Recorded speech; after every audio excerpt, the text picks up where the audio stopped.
ನನಗೆ ಕೊಲೆ ಬೆದರಿಕೆ ಇದೆ, ಹಣಕ್ಕಾಗಿ ಡಿಮ್ಯಾಂಡ್ ಅನ್ನ ಇಡ್ತಾ ಇದ್ದಾರೆ, ಕರೆ ಮಾಡಿ ಅವಾಚ್ಯ ಶಬ್ದಗಳಿಂದ ಬೈದಿದ್ದಾರೆ. ಜನಪ್ರತಿನಿಧಿಗಳಿಗೆ ರಕ್ಷಣೆ ಇಲ್ಲ ಅಂದ್ರೆ ಜನಸಾಮಾನ್ಯರ ರಕ್ಷಣೆ ಹೇಗೆ?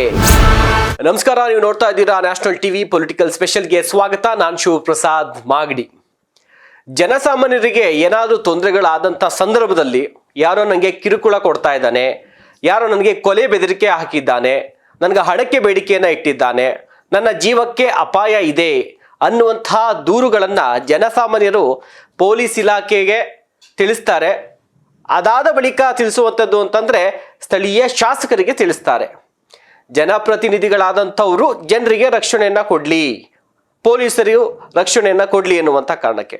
ಆದರೆ ಇಲ್ಲಿ ಜನಪ್ರತಿನಿಧಿಯೇ ನನಗೆ ರಕ್ಷಣೆ ಬೇಕು, ನನಗೆ ಕೊಲೆ ಬೆದರಿಕೆ ಇದೆ, ಹಣಕ್ಕಾಗಿ ಡಿಮ್ಯಾಂಡ್ ಅನ್ನ ಇಡ್ತಾ ಇದ್ದಾರೆ, ನನ್ನ ಕುಟುಂಬಕ್ಕೆ ಜೀವ ಬೆದರಿಕೆ ಇದೆ, ನನಗೆ ರಕ್ಷಣೆ ಬೇಕು ಅನ್ನುವಂತಹ ಮನವಿಯನ್ನ, ತಮ್ಮ ಅಳಲನ್ನ ಇವತ್ತಿನ ಸದನದಲ್ಲಿ ತೋಡ್ಕೊಂಡಿದ್ದಾರೆ ಸ್ಪೀಕರ್ ಅವರ ಮುಂದೆ. ಆ ಶಾಸಕರು ಬೇರೆ ಯಾರು ಅಲ್ಲ, ಮಾಜಿ ಸಚಿವರು, ಹಾಲಿ ಮಹಾಲಕ್ಷ್ಮಿ ಲೇಔಟ್ ವಿಧಾನಸಭಾ ಕ್ಷೇತ್ರದ ಬಿಜೆಪಿಯ ಶಾಸಕರಾದಂಥ ಗೋಪಾಲಯ್ಯ ಅವರು. ಗೋಪಾಲಯ್ಯ ಅವರು ಈ ಒಂದು ಆರೋಪವನ್ನ ಯಾವುದೋ ರೌಡಿ ವಿರುದ್ಧನೋ, ಯಾವುದೋ ಗ್ಯಾಂಗ್ಸ್ಟರ್ ವಿರುದ್ಧನೋ, ಯಾರೋ ಕಿಂಗ್ ಪಿನ್ ವಿರುದ್ಧನೋ ಮಾಡಿದ್ರೆ ಓಕೆ ಅನ್ಬೋದಿತ್ತು. ಆದರೆ ಮತ್ತೊಬ್ಬ ಜನಪ್ರತಿನಿಧಿಯ ಮೇಲೆಯೇ ಈ ಒಂದು ಗಂಭೀರವಾದಂಥ ಆರೋಪವನ್ನ ಮಾಡಿದ್ದಾರೆ. ಆ ಜನಪ್ರತಿನಿಧಿ ಯಾರು ಅಲ್ಲ, ಮಾಜಿ ಕಾರ್ಪೊರೇಟರ್ ಪದ್ಮರಾಜ್, ಬಸವೇಶ್ವರ ನಗರ ವಾರ್ಡ್ನ ಕಾರ್ಪೊರೇಟರ್ ಆದಂಥ ಪದ್ಮರಾಜ್ ವಿರುದ್ಧ ಈ ಒಂದು ಆರೋಪವನ್ನ ಮಾಡ್ತಾರೆ. ಸದನಕ್ಕೂ ಬರೋಕ್ಕೂ ಮುನ್ನ ಸ್ಪೀಕರ್ ಅವರನ್ನ ಭೇಟಿ ಮಾಡಿ ನನಗೆ ರಕ್ಷಣೆ ಕೊಡಬೇಕು, ಸ್ಪೀಕರ್ ಆದಂಥ ತಾವು ಶಾಸಕರಾದಂಥ ನನಗೆ ರಕ್ಷಣೆಯನ್ನು ಕೊಡಬೇಕು, ಪದ್ಮರಾಜ್ ನನಗೆ ಕರೆಯನ್ನ ಮಾಡಿ ಜೀವ ಬೆದರಿಕೆಯನ್ನು ಹಾಕಿದ್ದಾರೆ, ರಾತ್ರಿ 11 ಗಂಟೆಗೆ ಕರೆ ಮಾಡಿ ಅವಾಚ್ಯ ಶಬ್ದಗಳಿಂದ ಬೈದಿದ್ದಾರೆ, ಜೊತೆಗೆ ನನಗೆ ಮತ್ತೆ ನನ್ನ ಕುಟುಂಬಕ್ಕೆ ಕೊಲೆ ಬೆದರಿಕೆಯನ್ನು ಹಾಕಿದ್ದಾರೆ, ಹಣಕ್ಕೆ ಡಿಮ್ಯಾಂಡ್ ಅನ್ನ ಇಟ್ಟಿದ್ದಾರೆ, ಕೇವಲ ನನ್ನೊಬ್ಬನಿಗಲ್ಲ ಇದೇ ರೀತಿ ಹಲವು ಶಾಸಕರಿಗೆ ಈತ ಈ ರೀತಿಯಾಗಿ ಮಾಡಿದ್ದಾನೆ ಅನ್ನುವಂಥ ಗಂಭೀರ ಆರೋಪವನ್ನು ಮಾಡಿ ಒಂದು ದೂರನ್ನ ಕೂಡ ಸ್ಪೀಕರ್ ಅವರ ಮುಂದೆ ಇಡ್ತಾರೆ. ಅದಾದ ಬಳಿಕ ಸದನ ಶುರುವಾಗುತ್ತೆ. ಸದನದಲ್ಲಿ ಈ ಒಂದು ವಿಚಾರಕ್ಕೆ ಸಂಬಂಧಪಟ್ಟಂತೆ ಗೋಪಾಲಯ್ಯ ಅವರು ಮಾತನಾಡ್ತಾರೆ. ಗೋಪಾಲಯ್ಯ ಅವರು ತಮ್ಮ ಸಮಸ್ಯೆಯನ್ನು ಹೇಳ್ಕೊಂಡಂತ ಸಂದರ್ಭದಲ್ಲಿ ಇದಕ್ಕೆ ರಾಜಾಜಿನಗರ ವಿಧಾನಸಭಾ ಕ್ಷೇತ್ರದ ಮತ್ತೊಬ್ಬ ಬಿಜೆಪಿ ಶಾಸಕ ಸುರೇಶ್ ಕುಮಾರ್ ಅವರು ಕೂಡ ಧ್ವನಿಯನ್ನ ಗೂಡಿಸ್ತಾರೆ. ವಿರೋಧ ಪಕ್ಷದ ನಾಯಕ ಆರ್ ಅಶೋಕ್ ಅವರು ಕೂಡ ಧ್ವನಿಯನ್ನ ಗೂಡಿಸ್ತಾರೆ. ಕೇವಲ ಗೋಪಾಲಯ್ಯ ಒಬ್ಬರಿಗೆ ಮಾತ್ರ ಅಲ್ಲ, ನಾವು ಕೂಡ ಆತನಿಂದ ಕರೆಯನ್ನ ಸ್ವೀಕಾರ ಮಾಡಿದ್ದೀವಿ, ನಮಗೂ ಕೂಡ ಈ ರೀತಿಯಾದಂತಹ ಬೆದರಿಕೆಯನ್ನ ಹಾಕಿದ್ದಾನೆ, ಅವನ ವಿರುದ್ಧ ಕ್ರಮವನ್ನ ಕೈಗೊಳ್ಳಬೇಕು ಅನ್ನುವಂಥ ಒತ್ತಾಯವನ್ನು ಮಾಡ್ತಾರೆ. ಗೋಪಾಲಯ್ಯ ಕೂಡ ಮಾತನಾಡಿ, ನಾನೀಗ ಆಲ್ರೆಡಿ ಕಂಪ್ಲೇಂಟ್ ಕೂಡ ಕೊಟ್ಟಿದ್ದೇನೆ, ಆದರೆ ಪೊಲೀಸರು ಯಾವುದೇ ರೀತಿಯಾದಂಥ ಕ್ರಮವನ್ನು ಕೈಗೊಂಡಿಲ್ಲ, ಕೂಡಲೇ ಆತನನ್ನು ಬಂಧಿಸಬೇಕು, ಕೂಡಲೇ ಆತನ ಮೇಲೆ ಒಂದು ಮೊಕದ್ದಮೆಯನ್ನು ದಾಖಲು ಮಾಡಿ ಗಡೀಪಾರು ಮಾಡಬೇಕು ಅನ್ನುವಂಥ ಒತ್ತಾಯವನ್ನು ಮಾಡ್ತಾರೆ. ಸಚಿವ ಮಹದೇವಪ್ಪ ಅವರು ಕೂಡ ಮಾತನಾಡಿ ಸರ್ಕಾರದ ಪರವಾಗಿ ಭರವಸೆಯನ್ನ ಕೊಡ್ತಾರೆ. ಖಂಡಿತವಾಗ್ಲೂ ಶಾಸಕರ ರಕ್ಷಣೆಗೆ, ಜನರ ರಕ್ಷಣೆಗೆ ನಮ್ಮ ಸರ್ಕಾರ ಇರುವಂಥದ್ದು. ಖಂಡಿತವಾಗ್ಲೂ ಈ ಕೆಲಸವನ್ನ ಅಂದ್ರೆ ಕಾನೂನಾತ್ಮಕವಾಗಿ ಏನ್ ಕ್ರಮ ಕೈಗೊಳ್ಬೇಕೆಲ್ಲ ಆತನ ವಿರುದ್ಧ ಕ್ರಮವನ್ನ ಕೈಗೊಳ್ತೀವಿ ಅಂತಾರೆ. ಸ್ಪೀಕರ್ ಅವರು ಕೂಡ ಇದಕ್ಕೆ ಧ್ವನಿಯನ್ನ ಗೂಡಿಸ್ತಾರೆ. ಅದಾದ ಬಳಿಕ ಇಮಿಡಿಯೇಟ್ ಆಗಿ ಆತನ ಮೇಲೆ, ಪದ್ಮರಾಜ್ನ ಮೇಲೆ ಪ್ರಕರಣ ಕೂಡ ದಾಖಲಾಗುತ್ತೆ. FIR ಅನ್ನ ಕೂಡ ದಾಖಲು ಮಾಡ್ಕೊಳ್ತಾರೆ. ಪೊಲೀಸರು ಆತನ ವಶಕ್ಕೆ ಕೂಡ ಪಡ್ಕೊಂಡು ಕೋರ್ಟ್ಗೆ ಸಲ್ಲಿಸುವಂತ ಅವರನ್ನ ಕೋರ್ಟ್ಗೆ ಕರೆದುಕೊಂಡು ಹೋಗುವಂತ ಕೆಲಸವನ್ನ ಕೂಡ ಮಾಡ್ತಾರೆ. ಇನ್ನ ಯಾವ ಒಂದು ಕಾರಣಕ್ಕೆ ಪದ್ಮರಾಜ್ನ ಮೇಲೆ ಈ ರೀತಿಯಾದಂಥ ಆರೋಪವನ್ನ, ಗಂಭೀರವಾದಂಥ ಆರೋಪ, ಯಾವ್ದಾದ್ರು ಒಬ್ಬ ಶಾಸಕರಿಗೆ ಅವರದೇ ಬಿಜೆಪಿ ಪಕ್ಷದ ಬಸವೇಶ್ವರ ನಗರ ವಾರ್ಡ್ನ ಕಾರ್ಪೊರೇಟರ್ ಪದ್ಮರಾಜ್ ಇದಾರಲ್ಲ, ಬೇರೆ ಯಾವುದೋ ಪಕ್ಷ ಅಲ್ಲ, ಬಿಜೆಪಿ ಪಕ್ಷದಿಂದಲೇ ಅವರು ಚುನಾವಣೆಗೆ ನಿಂತು ಪಾಲಿಕೆ ಸದಸ್ಯರಾಗಿರ್ತಾರೆ.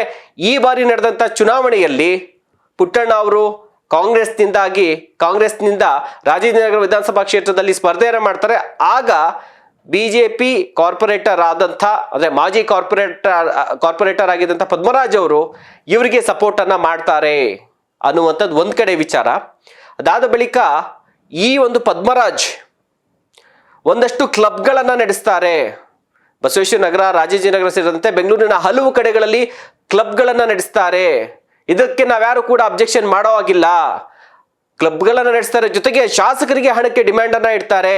ನಾವ್ಯಾರು ಕೂಡ ಆ ಕ್ಲಬ್ಗಳ ಬಗ್ಗೆ ಪ್ರಶ್ನೆಯನ್ನ ಮಾಡೋ ಹಾಗಿಲ್ಲ. ಮಾಡಿದ್ರೆ ಕೊಲೆ ಬೆದರಿಕೆಯನ್ನ ಹಾಕ್ತಾರೆ.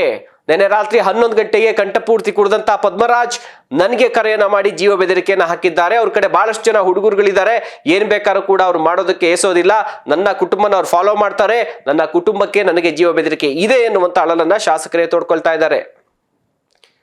ಇವೆಲ್ಲವನ್ನ ಕೂಡ ಗಮನಿಸಿದಾಗ ಜನಪ್ರತಿನಿಧಿಗಳಿಗೆ ರಕ್ಷಣೆ ಇಲ್ಲ ಅಂದ್ರೆ ಜನಸಾಮಾನ್ಯರ ರಕ್ಷಣೆ ಹೇಗೆ?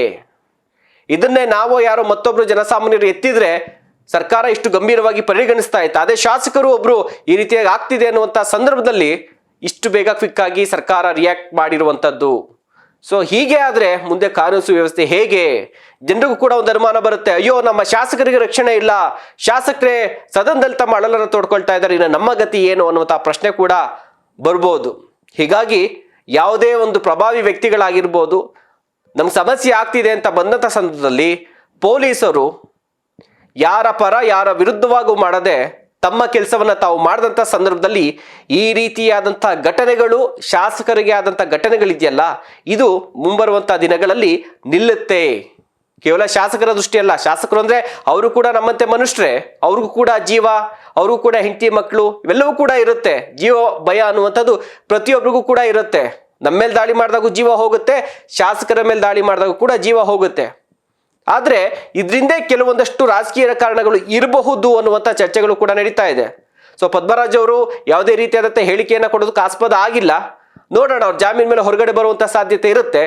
ಬಂದಂತ ಸಂದರ್ಭದಲ್ಲಿ ಅವರ ಒಂದು ವರ್ಷನ್ ಏನಾಗಿರುತ್ತೆ, ನಿಜಕ್ಕೂ ಕೊಲೆ ಬೆದರಿಕೆ ಹಾಕಿದ್ರ ಅಥವಾ ಶಾಸಕರಿಂದ ಅವ್ರಿಗೆ ಏನಾದ್ರು ಕೂಡ ಬೇರೆ ರೀತಿಯಾದಂಥ ಕಿರುಕುಳ ಇತ್ತಾ, ಲೀಗಲ್ ಆಗಿ ಕ್ಲಬ್ಗಳನ್ನ ಅವ್ರು ನಡೆಸ್ತಾ ಇದ್ರಾ, ಇವೆಲ್ಲಕ್ಕೂ ಕೂಡ ಪದ್ಮರಾಜ್ ರಿಲೀಸ್ ಆಗಿ ಬಂದ ಮೇಲೆ ಇದಕ್ಕೆ ಉತ್ತರ ಸಿಗ್ಬೇಕಾಗತ್ತೆ. ಆದ್ರೆ ನಿಜಕ್ಕೂ ಕೂಡ ಇವತ್ತು ಸದನದಲ್ಲಿ ಒಬ್ಬ ಶಾಸಕರೇ ತಮ್ಗೆ ಈ ರೀತಿಯಾಗಿ ಸಮಸ್ಯೆ ಆಗ್ತಿದೆ ಅಂತ ಅಳಲನ್ನ ತೋಡ್ಕೊಂಡ್ರಲ್ಲ, ನಿಜಕ್ಕೂ ಕೂಡ ಜನ ಒಂದು ಕಡೆ ಕಾನೂನು ಸುವ್ಯವಸ್ಥೆ ಎಷ್ಟು ಮಟ್ಟಿಗೆ ಇದೆ ಅನ್ನುವಂಥ ಯೋಚನೆಯನ್ನ ಮಾಡಬೇಕಾದಂಥ ಪರಿಸ್ಥಿತಿ ನಿರ್ಮಾಣ ಆಗಿರೋದ್ರಲ್ಲಿ ಯಾವುದೇ ಸುಳ್ಳಿಲ್ಲ.